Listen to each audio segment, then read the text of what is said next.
পড়িবা এইটাকে আমি পড়িবা সাত পর্ব প্রকাশিত বাক্য আমি বাহার করিবা এবং জনে পুরা উচ্চ স্বরে ধীরে প্রাঞ্জল ভাবে শুনিবে পড়িবে আমি তাଙ୍କଠୁ শুনিবা আমি ধ্যান দেবা এয়ারে এডা স্লাইড কু ধ্যান দেবা আমি এ পর্দা কু ধ্যান দেবা কোন দেখাউছি কোন কହୁছি আখি দেখিব পর্দা কান শুনিব তেଣୁ ପ୍ରତ୍ୟେକ ଧ୍ୟାନ ଦିଅନ୍ତୁ ତେଣୁ ଏ ବିଷୟ ଆମେ ପଢୁଛୁ ହେଲେ ପ୍ରଥମ ଯେତେବେଳେ ଅନ୍ତର ମଧ୍ୟରେ ହେବ ପୃଥିବୀରେ 1,44,000 କେତେ 1,44,000 ଇସ୍ରାଏଲ ମାନେ ମୁଦ୍ରାକିତ ହେବେ କୋଉଠି ପୃଥିବୀରେ ହେବେ ଦ୍ୱିତୀୟରେ ସ୍ୱର୍ଗରେ ଆମେ ପରମେଶ୍ୱରଙ୍କର ସାମ୍ନାରେ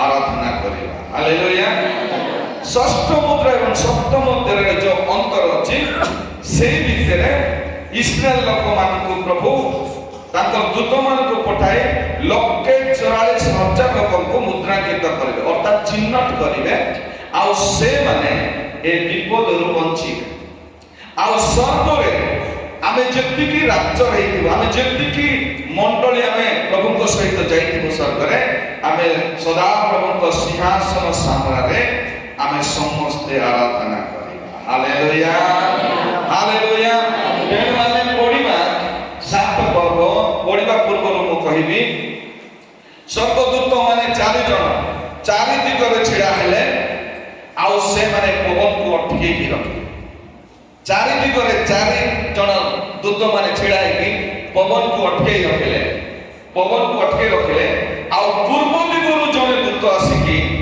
देखो ता पातरे गोटे मुद्रा परमेश्वरकर गोटे मुद्रा अछि आ से दूत ए चारि जण दूतन को कहूची जे मु मुद्रा की कोन पर्यंत जो विपदे पृथ्वी रे जो हेबार अछि सेटा बंद कर मो मुद्रा के कला परे तमे से विपद गुड़ाक पृथ्वी रे आनिबो बोली कि से कहे तो 3 नंबर रो पढ़िबा हां पढ़िबा बेले ध्यान से सुनो ठीक है आम्भे माने आपण मानको ईश्वर को दास मानको कपाल रे आम्भे मानको ईश्वर को दास माने कहले इस्राएल लोक माने एबे जो अचंती इस्राएल लोक माने से मानको विषय रे कहउछंती आम मानको दास मानको कपाल रे हां मुद्रा को न देबा पर्यंत तुम्हे माने पृथ्वी कियोबा समुद्र कियोबा समुद्र को वृक्ष समर क्षति करना वृक्ष को क्षति करो नाही किए कहउछंती पूर्व दिगरु आसी जने दूत कहउछंती ए चारि जन दूत को जो माने पवन को अटके रखिछंती से मानको कहउछंती हां तळको पडिबा डॉक्टरे मुद्रांकित लोक मानकर संख्या तत्परे मुद्रांकित लोक मानकर संख्या मु सुनिली इस्राएल संतान मानक समस्त को वंश इस्राएल संतान मानकर समस्त वंश मध्यरु 1,44,000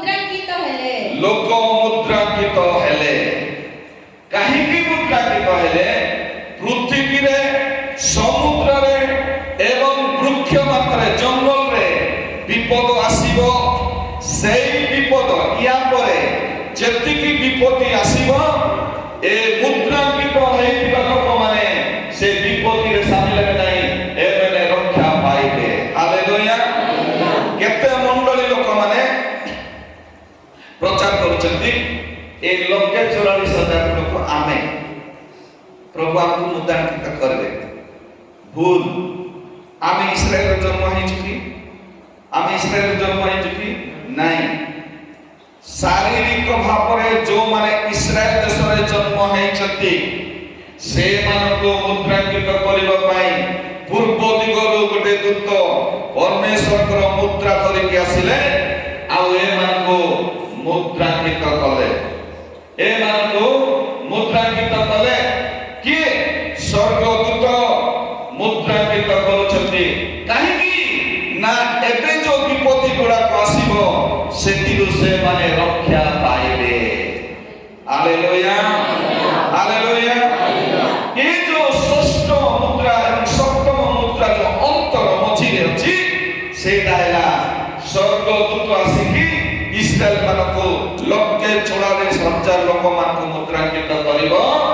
ତାପରେ ଆମେ ଯେତେ ଜଣ ସ୍ୱର୍ଗରେ ଥିବା ସମସ୍ତେ ପ୍ରଭୁଙ୍କ ସିଂହାସନ ସମ୍ମୁଖରେ ଧଳା ବସ୍ତ୍ର ପିନ୍ଧି ଖଜୁର ଡାଳ ଧରି ଆମେ କେମିତି ଆରାଧନା କରିବା ମୁଁ ଆପଣମାନଙ୍କୁ କହିବି। ହାଲେଲୁୟା।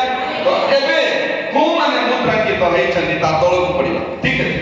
ଜିହୁଦା ବଂଶରୁ 12,000 ହଁ ରୁବେନ ବଂଶରୁ 12,000 ହଁ ଗାଦ ବଂଶରୁ 12,000 ହଁ ଆସେର ବଂଶରୁ 12,000 ହଁ ନଫ୍ତାଲି ମଣ୍ଡଳରୁ 12,000 ହଁ ମନସ୍ସେ ବଂଶରୁ 12,000 ହଁ ସିମିୟନ ବଂଶରୁ 12,000 ହଁ। ଏମିତି ସବୁ ଇସ୍ରାଏଲର 12 ଗୋଷ୍ଠୀ 12ଟା ଗୋଷ୍ଠୀ ବଂଶ ଭିତରେ ଏଠି ଲେଖା ସେ 12ଟା ଗୋଷ୍ଠୀ ଭିତରେ ପ୍ରତ୍ୟେକ ଗୋଷ୍ଠୀରେ 12,000 ଲୋକ ମୁଦ୍ରାଙ୍କିତ ହେଲେ। Hallelujah hallelujah. ହେଲେ 12 ଗୋଷ୍ଠୀ ଏ 12 ଗୋଷ୍ଠୀ 12 ଜଣ ଯଦି ମୁଦ୍ରାଙ୍କିତ ହେଲେ ସବୁ ମିଶେଇଲେ କେତେ ହେଲା 1,44,000। ଏ ଇସ୍ରାଏଲ ଲୋକମାନେ ମୁଦ୍ରାଙ୍କିତ ହେଲେ ଏଥିପାଇଁ ଯେ ଆଗାମୀ ଦିନରେ ଯୋଉ ବିପଦ ଆସିଛି ସେଥିରେ ପ୍ରଭୁ ତାଙ୍କୁ ରକ୍ଷା କରିବେ। Hallelujah hallelujah. ତେଣୁ ଏଇଟା ଆଗରୁ ଲେଖିକି ରଖିଥିଲେ ପ୍ରଭୁ ପ୍ରକାଶିତ ବାକ୍ୟରେ ସେଇଟାକୁ ସେ ମୁଦ୍ରା କରିବେ ସେମାନେ ମୁଦ୍ରାଙ୍କିତ କରିବେ ଆଉ ତାଙ୍କୁ ସେ ସୁରକ୍ଷା ଦେବେ ଏ ପୃଥିବୀରେ ଏ ବିପତ୍ତି ଯେତେବେଳେ ଆସିବ। ଆମକୁ ପ୍ରଭୁ ମୁଦ୍ରାଙ୍କିତ କରିଛନ୍ତି କି ନାହିଁ ଆପଣମାନେ ଜାଣିଛନ୍ତି କି ନାହିଁ?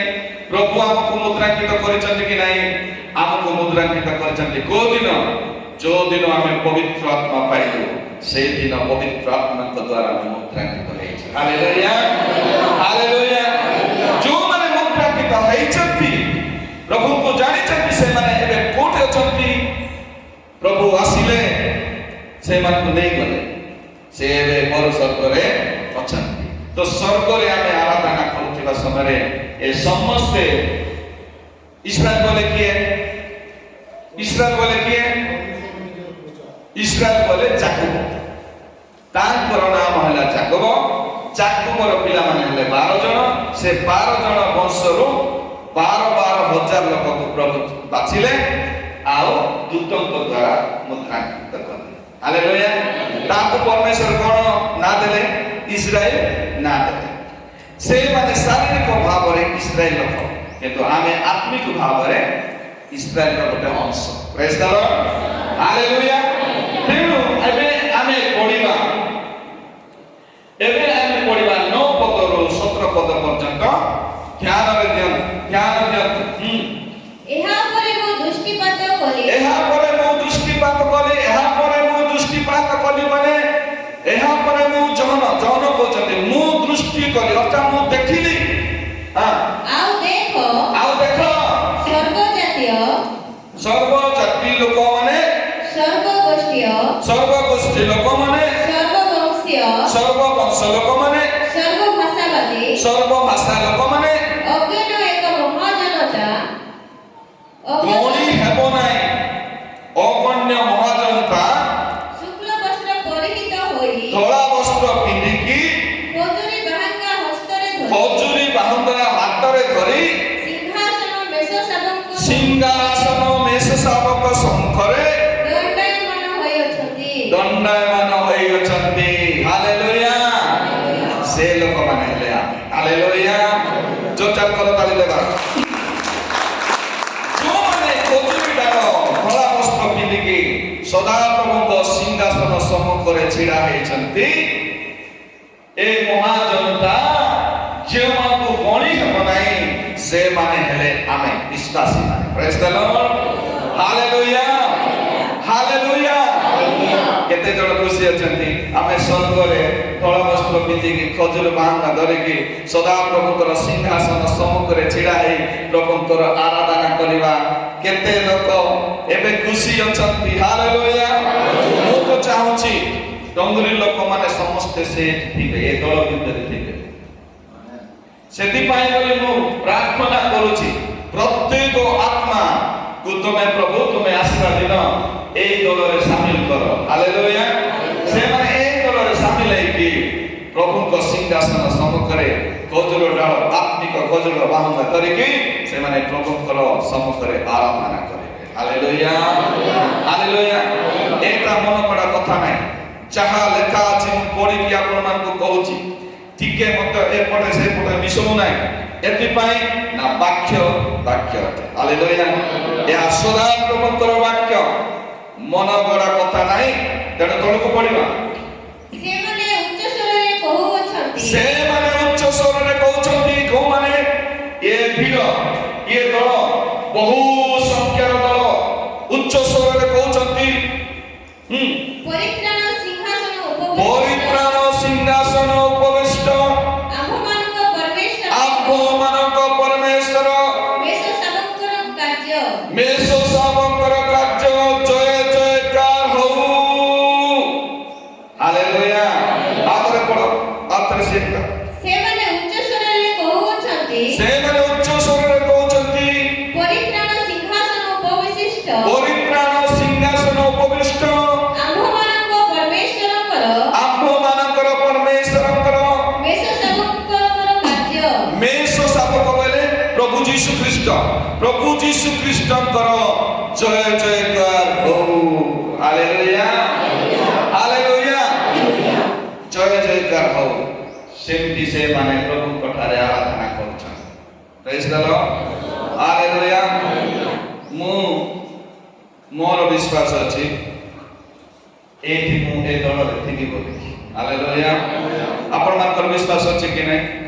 କେତେ ଜଣଙ୍କର ଯେମିତି ଆପଣଙ୍କର ବିଶ୍ୱାସ ଅଛି ପ୍ରଭୁ ନେଇକି ଏ ଜାଗାରେ ଆପଣଙ୍କୁ ରଖିବେ। ହାଲେଲୁୟା। ତେଣୁ ଯୋଉ ବିଶ୍ୱାସ କରେ ସେ ନିଶ୍ଚିତ ଭାବରେ ଉଦ୍ଧାର ପାଇବ। ତେଣୁ ଆମର ଜୀବ ବହୁତ ପାୱାରଫୁଲ। ଏ ଜୀବଟା ବହୁତ ପାୱାରଫୁଲ। ଆମେ ଯୋଉଟା କହିବା ସେଟା ହେବ। ତେଣୁ ମରଣ ଆଉ ଜୀବନ ଜୀବର ଅଧୀନରେ ଅଛି। ଯେଉଁମାନେ ଯୋଉଟା କହିବେ ସେଇଟା ଏକା।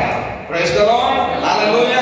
ମୁଁ ଯିବି କହିଲେ ସେମାନେ ବି ଯିବେ, କାରଣ ମୁଁ ଯିବି ଯେ କହୁଛି ସେ ବିଶ୍ୱାସ କରିବ। ଆଉ ଯଦି ମୁଁ ଯିବି ନାହିଁ କହିବ ସେଇଟା ହିଁ ତମକୁ ଅସୁବିଧାରେ ପକେଇବ। ତେଣୁ କେତେ ଜଣ ଯିବେ? ବହୁତ ଧନ୍ୟବାଦ। ସେ ସ୍ଥାନରେ ସିଂହାସନ ଉପବିଷ୍ଟ ମେଷ ଶାବକଙ୍କ ସମ୍ମୁଖରେ ଆରାଧନା କରିକି ଆମେ ତାଙ୍କର ଜୟ ଜୟକାର କରିବା। Hallelujah hallelujah hallelujah. ତାପରେ ପୁଣି ସମସ୍ତ ଦୂତ ସିଂହାସନ ଆଉ ସମସ୍ତେ ଦୂତ କେଠି ସ୍ୱର୍ଗରେ କିଏ ଅଛି? ଦୂତ ମାନେ ଅଛନ୍ତି କହିଥିଲି। ତାପରେ ପ୍ରାଚୀନ ବର୍ଗ ଆହୁରି ପ୍ରାଚୀନ ବର୍ଗ ମାନେ ଅଛନ୍ତି। କେତେ ଜଣ ପ୍ରାଚୀନ ମା ମାନେ? ଜୋରସେ କୁହନ୍ତୁ। ବାପା ମାନେ ଜୋରସେ କୁହନ୍ତୁ। 24 ଜଣ ପ୍ରାଚୀନ। ଚାରି ପ୍ରାଣୀଙ୍କ ଚତୁର୍ଥ ଆଉ କେତେ ଜଣ ପ୍ରାଣୀ ଅଛନ୍ତି? 4 ପ୍ରାଣୀ ଅଛନ୍ତି। କୋଉଠି? ସ୍ୱର୍ଗରେ 4 ପ୍ରାଣୀ, 24 ପ୍ରାଚୀନ ଆଉ 1000 କରୋଡ଼ ଦୂତ ମାନେ କହିଥିଲି ନା? ତ ଏଠି ତଳକୁ ପଢ। ଚତୁର୍ଦିଗରେ ଉଭା ହୋଇଅଛନ୍ତି। ଚତୁର୍ଦିଗରେ ଉଭା ହେଇଛନ୍ତି। ଚତୁର୍ଦିଗରେ ପରମେଶ୍ୱରଙ୍କର ସିଂହାସନର ଚାରିଆଡେ ସେମାନେ ଛିଡା ହେଇଛନ୍ତି। ଆଉ ସିଂହାସନ ସମ୍ମୁଖରେ ଉପୁଡ଼ ହୋଇ ଆଉ ଦୂତ ମାନେ ସିଂହାସନଙ୍କ ସମ୍ମୁଖରେ ଉପୁଡ଼ ହେଇ ଈଶ୍ୱରଙ୍କୁ ପ୍ରଣାମ କରୁଛନ୍ତି। ଆମେନ୍ ଆମେନ୍। ପ୍ରଶଂସା ଗୌରବ ଜ୍ଞାନ ଧନ୍ୟବାଦ ସମ୍ଭ୍ରମ ପରାକ୍ରମ ଓ ଶକ୍ତି ଯୁଗେ ଯୁଗେ ଆମ୍ଭମାନଙ୍କ ଈଶ୍ୱରଙ୍କର। ଆମେନ୍।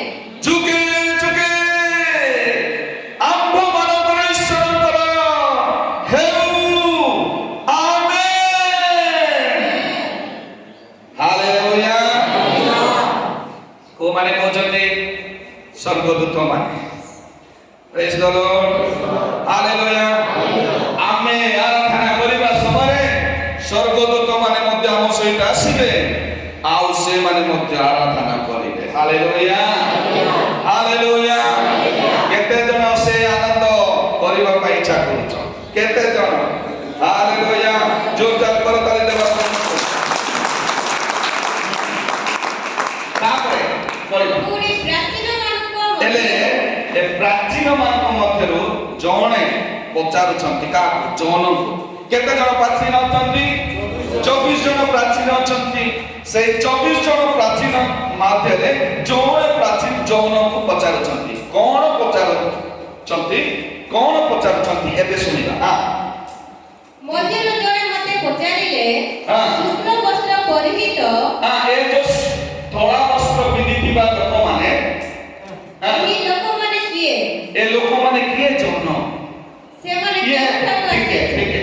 ଏଇ ଯୋଉ ପ୍ରାଚୀନ ଜଣେ ପ୍ରାଚୀନ 24 ଜଣ ପ୍ରାଚୀନରୁ ଜଣେ ପ୍ରାଚୀନ ଜଣକୁ ପଚାରୁଛନ୍ତି। ଜଣ ଏଇ ଯୋଉ ଧଳା ବସ୍ତ୍ର ପିନ୍ଧିକି ଯୋଉ ଛିଡା ହେଇଛନ୍ତି ଏମାନେ କିଏ? ସେମାନେ କେଉଁଠାରୁ ଆସିଅଛନ୍ତି? ସେମାନେ କେଉଁଠାରୁ ଆସିଛନ୍ତି? ଜଣ କୋଉଠୁ ଆସିଲେ ଏମାନେ? ମୁଁ ତାହାଙ୍କୁ କହିଲି, ଜଣ ପ୍ରାଚୀନକୁ କହିଲେ, ହେ ମୋର ପ୍ରଭୁ, ଏ ମୋର ସ୍ୱାମୀ, ଆପଣ ହିଁ ତାହା ଜାଣନ୍ତି। ଆପଣ ହିଁ ତାହା ଜାଣନ୍ତି। ମତେ କଣ ଜଣା ପ୍ରଭୁ? ହେ ସ୍ୱାମୀ, ତମେ ଏକା ଜାଣିଛ। ଏ ଭିଡ଼ ଏ ଧଳା ବସ୍ତ୍ର ପିନ୍ଧିକି ଖଜୁରୀ ବହଙ୍ଗା, ଆତ୍ମିକ ଖଜୁରୀ ବହଙ୍ଗା ଯୋଉ ଧରିଛନ୍ତି, ସେଟା ମତେ କି ଜଣା? ସ୍ୱାମୀ, ଆପଣ ଏକା ଜାଣିଛନ୍ତି। କିଏ କହୁଛନ୍ତି? ଜହନ। କାହାକୁ କହୁଛନ୍ତି? ପ୍ରାଚୀନ। ପ୍ରାଚୀନ ଏବେ ଜହନକୁ କଣ କହୁଛନ୍ତି? ଶୁଣ। ସେଥିରେ ସେ ମୋତେ କହିଲେ, ସେଥିରେ ପ୍ରାଚୀନ ଜହନକୁ କହିଲେ, ଏମାନେ ମହାକ୍ଲେଶରୁ ବାହାରି ଆସିଛନ୍ତି। ଏମାନେ ମହାକ୍ଲେଶରୁ ବାହାରି ଅଛନ୍ତି। ହାଲେଲୁୟା, ମହାକ୍ଲେଶରୁ ଏମାନେ ବାହାରି ଅଛନ୍ତି। ତାପରେ ମେଷଶାବକ ରକ୍ତରେ ମେଷ